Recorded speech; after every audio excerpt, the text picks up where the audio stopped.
میں نے کہا تھا کہ خطہ کشمیر کی ایک خوبصورت آواز آپ کے سامنے اپنا کلام پیش فرمائیں گے۔ اللہ رب العزت سے دعا ہے کہ اللہ تعالیٰ ان کی آواز میں، ان کے اس سوز میں، ان کے اس انداز میں اللہ مزید برکت عطا فرمائے۔ اللہ رب العزت ان علماء کا حفاظ ہوں، قرہ ہوں، شناخان مصطفیٰ، مداح صحابہ و اہل بیت ہوں، اللہ تعالیٰ ان کی زندگیوں میں مزید برکت عطا فرمائے۔ تا دیر تا دم مرگ اللہ ان کا سایہ ہمارے سروں پہ اللہ قائم و دائم رکھے۔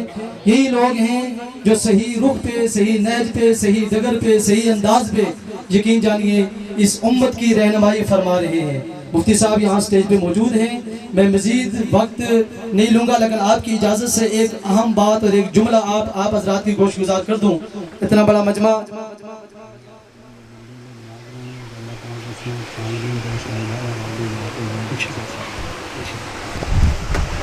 مجمع اتنے دور سے، قرب و جوار سے بھی، دور دراز سے آپ یہاں تشریف لائے ہوئے ہیں۔ یہاں سے آج کی اس نشست سے ہمارے مفتی صاحب کی قیمتی ملفوظات انشاءاللہ آپ کے سامنے آئیں گے اور ہمارے یہاں سے کچھ جملے لے کر کے جائیں گے، اپنی زندگی میں عمل کے لیے لے کر کے جائیں گے۔ ایک جملہ یہاں سنانا چاہتا ہوں۔ اللہ کے نبی کی تعریف ہمارے ثنا خانوں نے یہاں ثنا خان مصطفیٰ جتنے بھی اس سے پہلے دو نفیس الحسینی صاحب، جناب حافظ عبد الرحمن بٹ صاحب آپ کے سامنے انہوں نے پیش کی، آپ نے سنی۔ کس قدر اللہ نے مقام دیا ہے نبی کو، کس قدر اللہ نے مقام دیا ہے نبی کو۔ اس کے لیے کہتے ہیں، کہیں سے سنا ہے کہ علماء دیوبند نبی کی تعریف تھوڑی کم کر دیں۔ یہ میرا جملہ سن رہے ہو؟ علماء دیوبند نبی کی تعریف شاید تھوڑی کم کر دیں۔ میں نے کہا اس کہنے والے کو پتہ نہیں چلا کہ نبی کی تعریف کرتے ہی علماء دیوبند ہیں۔ سنیے میری بات، نبی کی تعریف اگر پوچھنی ہے تو پوچھ علماء دیوبند سے۔ اور کیسی تعریف، یہ سنو، یہ جملہ سن، مفتی صاحب کی موجودگی میں کہہ رہا ہوں، یہ جملہ سن۔ اللہ کے نبی جا رہے، گزر رہے، اللہ اکبر، صدیقہ کائنات، اللہ کے نبی صلی اللہ علیہ وسلم کے عظیم جانشین، خلیفہ بلا فصل سیدنا صدیق اکبر رضی اللہ تعالیٰ عنہ کی پیاری بیٹی عائشہ، سب کہہ دو رضی اللہ تعالیٰ عنہ، آٹا گھون دیا، پیڑے بنا دیے، اور کیا کر رہی ہیں؟ پیڑے بنا دیے، روٹی بنانے لگی ہیں، تندور کی طرف روٹی تندور میں لگانے لگی ہیں۔ یہ جملہ اہل علم بیٹھے ہیں، میری جملے کو غور سے سنیں گے۔ اللہ کے نبی نے نہ آٹا گھوندا، نہ اللہ کے نبی نے پیڑا بنایا، صرف کیا ہوا، اور نہ پیڑے سے روٹی بنائی۔ ان تینوں کاموں میں سے کوئی کام نہیں کیا، تینوں کام عائشہ صدیقہ نے کیے۔ اللہ کے نبی گزر رہے ہیں، عائشہ وہ روٹی بنا کر کے تندور میں لگا رہی ہے۔ اللہ کے نبی نے کہا عائشہ ایک روٹی مجھے دے دو، میں لگاتا ہوں۔ آٹا بھی گھوندا عائشہ نے، پیڑا بھی بنایا، بولو کس نے؟ عائشہ نے۔ اس سے روٹی بھی بنائی کس نے؟ عائشہ نے۔ گزرتے ہوئے محمد الرسول اللہ نے وہ روٹی اپنے ہاتھوں پہ لی اور وہ ہاتھ لے کر کے تندور کے اندر وہ روٹی لگا دی۔ رب محمد کی قسم عائشہ دیکھ رہی ہے، ساری روٹیاں پک گئی لیکن ایک روٹی کو آگ نہیں لگ رہی۔ نہیں لگ رہی آگ۔ ماجرا پوچھا کیوں نہیں لگ رہی اس روٹی کو آگ؟ اللہ اکبر، جواب سنیے۔ آٹے کو بھی ہاتھ نہیں لگایا، پیڑے کو بھی ہاتھ نہیں لگایا، روٹی بھی محمد رسول اللہ نے نہیں بنائی، ارے صرف ہاتھ روٹی کو اوپر لگا کر کے تندور کی طرف لے گئے۔ فرمایا عائشہ قیامت تک اس تندور میں آگ جلاتی رہو، جس روٹی پہ، جس جگہ پہ محمد کا ہاتھ لگ جائے، رب محمد کی قسم رب آگ کو حرام کر دیتا ہے۔ آگ نہیں لگ سکتی، آگ اس جگہ پہ نہیں لگ سکتی۔ اللہ اکبر، ارے جہاں ایک ہاتھ اللہ کے نبی کا لگ گیا، اللہ نے اس روٹی کو اوپر آگ کو حرام کر دیا۔ ارے ابو بکر نے اپنے کندھے کے اوپر محمد کو اٹھایا، ابو بکر کو آگ کیسے لگ سکتی ہے؟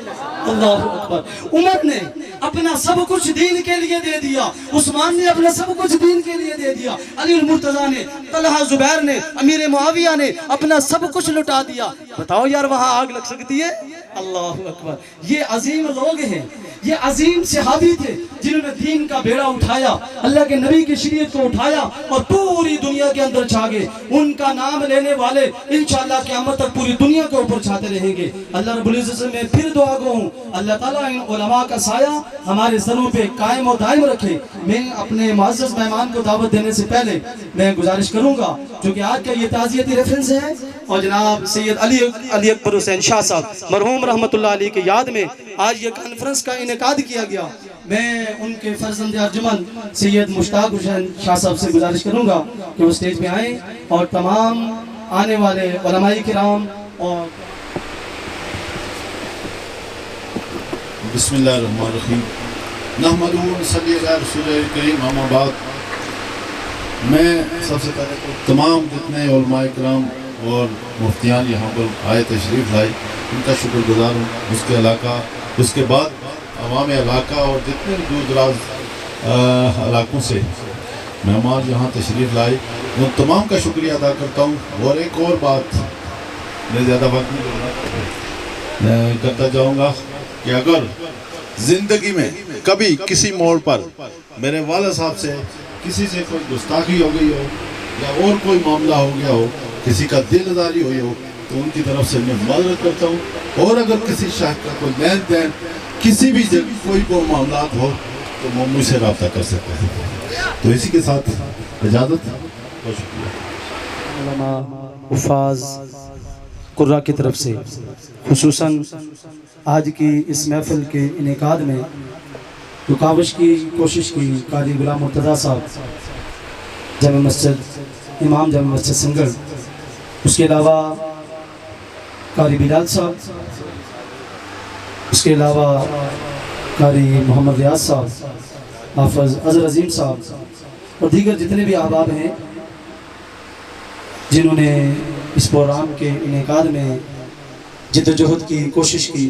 اللہ رب العزت ان سب کی اس کوشش کو اپنی بارگاہ میں قبول فرمائے۔